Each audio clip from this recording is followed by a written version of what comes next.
Once upon a time, long ago, there was a village by the shores of Lake Ontario. Now in this village there lived a poor old man who had 3 daughters. The oldest sister made the younger one tend to the fire, and they called her Rough-Faced Girl because she got hit with flaming sparks. The younger sister was picked on relentlessly from her older sisters and her evil mother. So there was a young man with flaming red hair and a gentle spirit. His name was Beacon. One day, Beacon set out to explore the valley. "This is amazing," Beacon thought as he trekked. Soon enough, Beacon heard a piercing scream. He turned his head to see a massive dragon. "I have to save him," Beacon said, and so he ran to the dragon with his sword. He had to scare the dragon away and save the Beacon. Afterwards, the people cheered and everyone celebrated. Beacon was then crowned prince and had a ball in which to find his princess. The evil stepsisters hear the spell and come up with a plan to make sure their sister is not chosen. "What should we do?" asked one of their sisters to the other.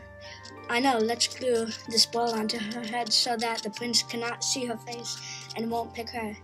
So they sneak up behind her as she is just doing her chores and place a large ball over her head. The nice sister startled and afraid that a ball was just glued to her head.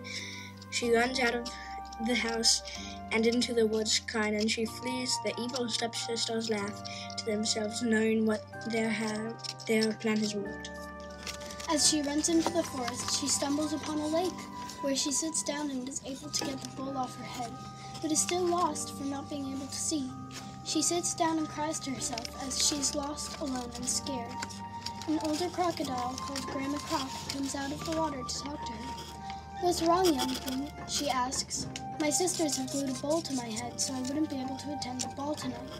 Now I am lost and without a dress for the ball." "I can get you a dress," replies Grandma Crocodile, "but it will only last for so long. You need to come back to me before the stroke of midnight, or the dress will turn into leeches." Grandma Croc heads into the water and comes back with the most beautiful dress that Cinderella had ever seen. "Thank you so very much," she cries and heads back into the woods in search of the castle. At that time, the princess strives to find the kindest and prettiest girl in all the land. He sets up a test to see who might be the kindest, pretending to be a little girl in need of help.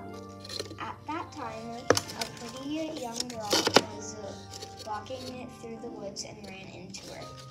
When the little girl asked for food, the princess gave up her sandwich for this young girl, impressing the prince with her generosity but leaves without giving her name. The prince, upset he missed his one true love, heads back to the castle to the ball.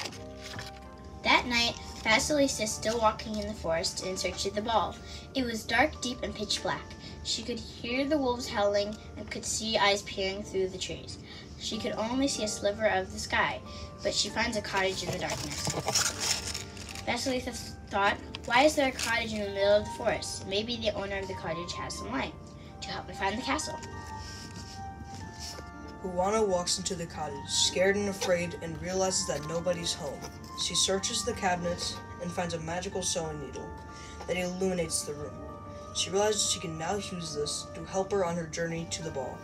As she leaves the cottage, she realizes she still doesn't know where to go, but sees the lake, her fairy godmother, the spirit tree, who granted her wish for the dress she received. "Grandmother, What do you need? I need to know the way to the ball." Very well, it is this way. "Thank you, Grandmother." Just make sure you bring the dress back by midnight. "Okay." Now with Cinderella gone, the river is quiet again. Pear Blossom is at the festival, enjoying herself, while the prince admires her from afar. "I wish you'd be my wife," said the prince quietly. Then the stepsister and stepmother see Pear Blossom. "Hey, you're not supposed to be at the festival," yelled the stepmother. "It's Darl Pear Blossom." She didn't expect them to find her. Pear Blossom ran as fast as she could, while her stepsister and stepmother chased her. Eventually, she came across a rather large mud pile. It felt viscous and grotesque. As Pear Blossom stepped in it, she felt one of the silk-like sandals pull off her foot. as she made it home. However, one of the slippers has been lost. The next morning, the prince is upset and in search of his loaf, but finds a slipper left behind. He sets out to go to the village to find the woman who was wearing it. He goes from house to house until he finds the correct match. As he approaches the house, two little stepsisters come out, claiming it to be their shoes, but they do not fit. A third young lady cleaning the house is then asked to try it on from the prince himself, and the shoe fits. He then asked her to marry him. Anka and the prince have a beautiful wedding in days gone, but the sinful stepmother and stepsisters form a plan. One day, the prince gets a letter from the sinful stepmother talking about how Ankat's father is ill. The prince sends Ankat to make him soup. Ankat goes to make him soup, but Kantak purposely pushes Ankat, trying to kill her. Suddenly, Kantak slips and falls under the soup bowl and crushes and kills Kantak. Kantak's mother screams while Ankat realizes she almost got killed. She leaves the house, never to return and see her family. The prince and princess, now married with 7 children, living happily without tolerating any cruel stepfamily, or really anyone looking to disturb the bliss they rightfully earned themselves by being virtuous beings their whole lives.